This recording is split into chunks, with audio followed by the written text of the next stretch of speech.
किंतु तुमरा सुने ना हम यहाँ ऐसे रहे और वैसे रहे, हम यहाँ ऐसे रहे और वैसे रहे, तुम देखो हम वहाँ कैसे रहे, तुम देखो हम वहाँ कैसे रहे। अल्लाह रब्बुल आलमीन कुरान शरीफের ভিতরে বললেন ইন্নামা ইয়াখশাল্লাহ মিন ইবাদিহিল উলামা। আমরা তো অনেক চিন্তা করি, বিশেষ করে আমি আগে বলছিলাম মুক্তাসার, মিশকাত, বুখারী, দাওরা এই সমস্ত ক্লাসের ছাত্ররা পড়াশোনা করে আর চিন্তা করে আল্লাহ কি করব, এবারে কি করব, বাড়িতে গিয়ে কি করব। একবার আল্লাহর কসম, দুবার আল্লাহর কসম, তিনবার আমার প্রিয় ভাইরা এই রিজিক সম্পন্ন আল্লাহ সুবহানাহু ওয়া তাআলা তানার কাছে নিয়ে যেত।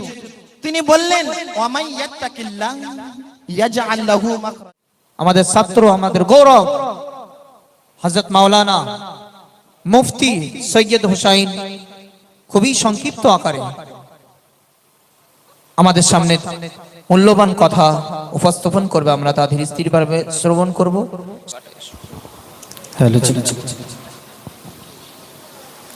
السلام عليكم ورحمة الله وبركاته.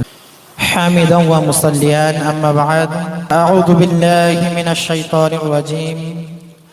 بسم الله الرحمن الرحيم. قال الله تعالى في كلامه المجيد والفرقان الحميد: يقرأ باسم ربك الذي خلق. قال النبي صلى الله عليه وسلم: خيركم من تعلم القرآن وعلمه، أو كما قال عليه الصلاة والسلام. সর্বপ্রথম শুকরিয়া আদায় করি সেই রব্বে কারীমের প্রতি, যিনি আমাদের পূর্ণ একটি বছর সুন্দরভাবে তালিম ও তাআল্লুমের মাধ্যমে আজ এই আমাদের প্রাণ প্রিয় প্রতিষ্ঠান প্রিয় ভবানীপুর সিদ্দিকিয়া আমিনিয়া কারিমিয়া মাদ্রাসা প্রাঙ্গণে আবার বুখারী শরীফের শেষ দর্স এর অনুষ্ঠানে আসার মতো বসার মতো তৌফিক দান করেছেন। আমরা সকলেই একবার বলি আলহামদুলিল্লাহ, আলহামদুলিল্লাহ। অতঃপর রাসূলের শানে দরুদ ও সালাম পড়ি। জানার মুখস্থিত বাণী হাদিস শরীফের ভিতরে আমরা বারবার قال رسول الله صلى الله عليه وسلم قال رسول الله صلى الله عليه وسلم রাসূলের এই হাদিসগুলো আমাদের মতো আজ নগণ্য জঘন্য আল্লাহর বান্দারা পড়ার মতো তৌফিক পেয়েছি। আমরা সকলেই একবার পড়ি। আজ এই ভবানীপুর থেকে সুদূর সোনার মদিনাতুল মুনাওয়ারা দরুদ ও সালাম পাঠাই, সকলে বলি সাল্লাল্লাহু আলাইহি ওয়াসাল্লাম। সর্বপ্রথম আমি বলবো কয়েকটি কথা একেবারে সংক্ষিপ্ত সময়ের ভিতরে। আল্লাহ রাব্বুল আলামিনের এই দুনিয়ায় আমরা এসেছি একজন নির্দিষ্ট একটি সময়ের জন্য, এবং এই পর্যন্ত নির্দিষ্ট একটি সময় হয়েছে। যেমন উদাহরণত আমার বয়স এখন মনে করতে পারেন 22+, কেউ বা 18 বছর, 30 বছর, 50 বছর। তো এই পর্যন্ত আমার প্রিয় ছাত্র ভাইরা, আমরা যারা দুনিয়ায় আসার পরে একেবারে ইন্টিগ্রেটেড চাইল্ড ডেভেলপমেন্ট, সেখান থেকে কিছুদিন স্কুলে পড়ার পর আজ এই উলুমে নবাবী রাসূল সাল্লাল্লাহু আলাইহি ওয়াসাল্লামের ওয়ারাসার ভিতরে অন্তর্ভুক্ত হতে পারলাম। সেই জন্য আজ আমরা মন থেকে অনেক খুশি, আমরা অনেক খুশি। কেননা ইমাম শাফিঈ রাহমাতুল্লাহি আলাইহি তিনি বলেছেন, যারা আলেম হয় সচরাচর আলেমরা একটু আর্থিক অবস্থায় কমজোরি হয়, কিন্তু ইমাম শাফিঈ রাহমাতুল্লাহি আলাইহি চমৎকার একটি কথা বলেছেন, না, আলেম ওলামারা সত্যিকারে আর্থিক অবস্থায় কমজোরি হয় না, আল্লাহর কসম। কেননা যেখানে আল্লাহর হাবিব সাল্লাল্লাহু আলাইহি ওয়াসাল্লাম তিনি বলেছেন যে আমাদের দাদাদের থেকে আমরা ওয়ারিস হিসাবে তানাদের ছেড়ে যাওয়া তারাকা সমস্ত জমি জায়গা মালামাল আমরা পাই। আমাদের পিতাদের ছেড়ে যাওয়া জমি জায়গা ধন সম্পদ পাই। কিন্তু আজ আমরা গরিব, আজ আমরা দুস্থ অসহায় হব তো হব কি করে? আজ আমরা গরিব হব তো হব কি করে? সোনার নবী মুহাম্মদুর রাসূলুল্লাহ সাল্লাল্লাহু আলাইহি ওয়াসাল্লামের ছেড়ে যাওয়া ইলম উলুমে নবাবী আজ আমরা পেয়েছি। সকলে একবার বলি সুবহানাল্লাহ। সেই জন্য আমরা বলবো আমরা অনেক বড় লোক, আমরা অনেক ধনী মানুষ।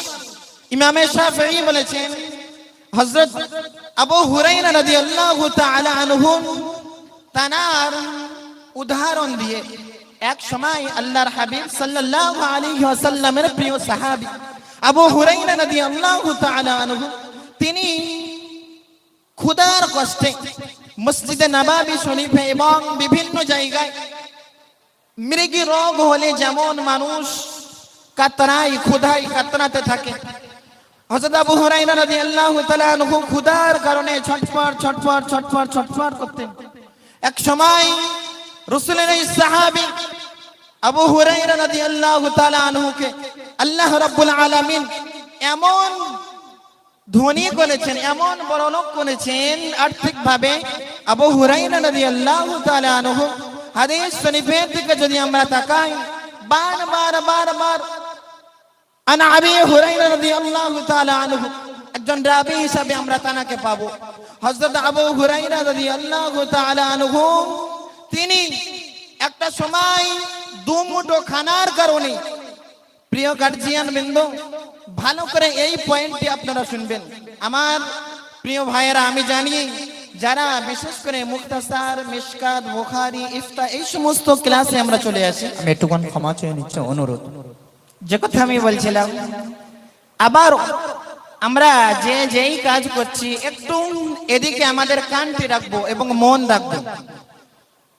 আবু হুরায়রা রাদিয়াল্লাহু তাআলা আনহু তিনি যেমন একটি সময়ে একটি ইভেন্টে ক্ষুধার তাড়নায় ছটফট ছটফট করেছেন মসজিদে নববী শরীফে, সেই আবু হুরায়রা রাদিয়াল্লাহু তাআলা আনহু আল্লাহ পাক তানার এমন ধনাঢ্য দিয়েছে, এমন ধনী করেছেন, সেই আবু হুরায়রা রাদিয়াল্লাহু তাআলা আনহু সেই জামানায় অর্থাৎ এখন থেকে ১৫০০ বছর আগে সেই জামানায় সব থেকে দামি পোশাক, রেশমি পোশাক ইরান থেকে নিয়ে আসা পোশাক দিয়ে, রুমাল দিয়ে আবু হুরায়রা রাদিয়াল্লাহু তাআলা আনহু তিনি নিজের নাক এবং মুখ মুছতেন। এখানে একটা জিনিস বুঝবো, আলেম উলামা ইমামে শাফিঈ রাহমাতুল্লাহি আলাইহি তিনি বলেছেন, এই আলেম উলামা যারা এনারা ওয়ারাসাতুল আম্বিয়া, আমরা আমাদের পিতামাতাদের থেকে, দাদুদের থেকে পাই জমি জায়গা, হয়তো বা কেউ কয়েক বিঘা জমি পাবো, কয়েকটা ঘর পাবো, ধন সম্পদ পাবো, কিন্তু আলেম উলামা এরা স্পেশাল चीज, ये क्या चीज है? আবু হুরায়রা রাদিয়াল্লাহু তাআলা আনহু এই কথাকে করাচির একজন উলামা তিনি নকল করে বললেন যে আজ এই দুনিয়ার মাস্টার, ডাক্তার, উকিল, ব্যারিস্টার, এমএলএ, মোড়ল, মুতব্বার তারা আলেম ওলামাদের একটু ছোট চোখে দেখে, কিন্তু তোমরা শুনে নাও এই শের আমরা নোট করব, কিন্তু তোমরা শুনে নাও हम यहाँ ऐसे रहे और वैसे रहे, हम यहाँ ऐसे रहे और वैसे रहे, तुम देखो हम वहाँ कैसे रहे, तुम देखो हम वहाँ कैसे रहे। अल्लाह रब्बुल आलमीन कुरान शरीफের ভিতরে বললেন, ইন্নামা ইয়াখশাল্লাহ মিন ইবাদিহিল উলামা। আমরা তো অনেক চিন্তা করি, বিশেষ করে আমি আগে বলছিলাম মুক্তাসার, মিশকাত, বুখারী, দাওরা এই সমস্ত ক্লাসের ছাত্ররা পড়াশোনা করে আর চিন্তা করে আল্লাহ কি করব, এবারে কি করব, বাড়িতে গিয়ে কি করব, এবারে বিয়ে শাদী, এবারে আব্বুর সংসারের এই হাল আমার ধরতে হবে, আমি বাড়ির বড় ছেলে, মেজো ছেলে, কি করব, এবারে কিভাবে ইনকাম করব। আল্লাহর কসম একবার, আল্লাহর কসম দুবার, আল্লাহর কসম তিনবার আমার প্রিয় ভাইরা এই রিজিক সম্পূর্ণ আল্লাহ সুবহানাহু ওয়া তাআলা তানার কাছে নিয়ে যেত। তিনি বললেন ওয়ামাই ইয়াত্তাকিল্লাহ ইয়াজআল লাহু মাখরাজা। আমার মুবারক ভাই আল্লাহর উপরে তাওয়াক্কুল করবে, আল্লাহ একটা না ইয়াজআল লাহু মাখরাজা, অনেক রাস্তা খুলে দেবে।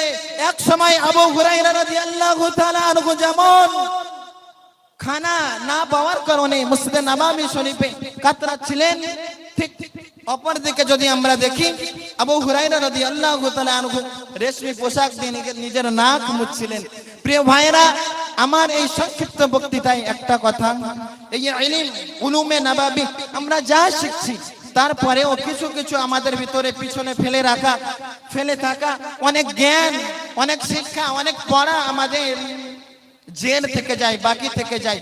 আজ আমি এই ভবানীপুর মাদ্রাসার একজন ছাত্র হিসাবে এই বিদায়ী বছরে আমার ছোট ভাইদের জন্য একটা মেসেজ দিয়ে যাব। পড়াশোনার জীবনটি ভালোভাবে পড়াশোনা করবে।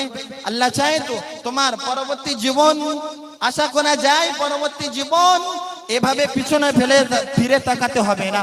এই যে 10 বছর 11 বছর তুমি ডাল খাচ্ছ, আমাকে তো সবাই জানে, আল্লাহর কসম 10 বছর 11 বছর এই যে আমরা ডাল আলু নিয়ে অনেক সময় আব্বা আম্মার কথা চিন্তা করতে করতে চোখ দিয়ে অঝরে পানি এসে যায়, ইস আজ যদি আমি বাড়ি থাকতাম কত সুন্দর ভাবে খানা নিয়ে খেতাম। আল্লাহর কসম এই 10 বছর 11 বছর এই যে কম্প্রোমাইজ আমরা করছি, বারবার আমি কসম খেয়ে বলছি, ওই জাত পাকের কসম আল্লাহ সুবহানাহু ওয়া তাআলা একটা দিন আমাদের দেবে 10 বছরের যে জের আছে সামান্য 2-3 মাসের ভিতরে উঠে যাবে, কাজা আদায় হয়ে যাবে। অর্থাৎ এমন খানা আল্লাহ রেখেছেন, এমন রুজি আল্লাহ রেখেছেন, এমন টাকা পয়সা ধনঢ্য আল্লাহ রেখেছেন। প্রিয় ভাই এনামুল ইসলাম, প্রিয় ভাই আলাউদ্দিন, আমাদের প্রিয় ভাইয়েরা যারা বিভিন্ন দ্বীন ইলমের সঙ্গে এবং শিক্ষকতা, ইমামতি ইত্যাদি সঙ্গে জড়িত আছে, তারা জানে এটা কেমন সম্মান। দুনিয়া এবং আখিরাতের রাজা আমরা কিয়ামতের এই কঠিন ময়দানে মাহশারে আল্লাহ সুবহানাহু ওয়া তাআলা হিসাব শুরু হবে, ঠিক সেই সময় আল্লাহ রাব্বুল আলামিন তিনি চেয়ারে বসার পরে বলবেন, হে ওলামারা, সমস্ত মানুষের ভিতরে হে ওলামায়ে কেরামরা, তোমরা এই জামাত থেকে পৃথক হয়ে যাও। যখন সমস্ত মানুষের ভিতরে আলেম ওলামা, এবং আমরা তো আলেম ওলামার ছাত্র, আলেম হওয়ার যোগ্যতা নেই, আমরা যখন পৃথক হয়ে যাব, আল্লাহ রাব্বুল আলামিন হাসি মুখে আমাদের বলবেন, ইনতালিকু ইলাল জান্নাতি বিগাইরি হিসাব। সুবহানাল্লাহ, তোমরা জান্নাতে যাও বিনা হিসাবে, ওয়ালা কিতাব, বিনা কিতাবে। আমরা জাহান্নামে যাব, তো যাব কি করে? আমরা জান্নাত, আল্লাহ বলবেন তোমাদের জাহান্নামে দেব বলে তোমাদের আমি আল্লাহ সুবহানাহু ওয়া তাআলা তোমাদের ইলম দান করিনি।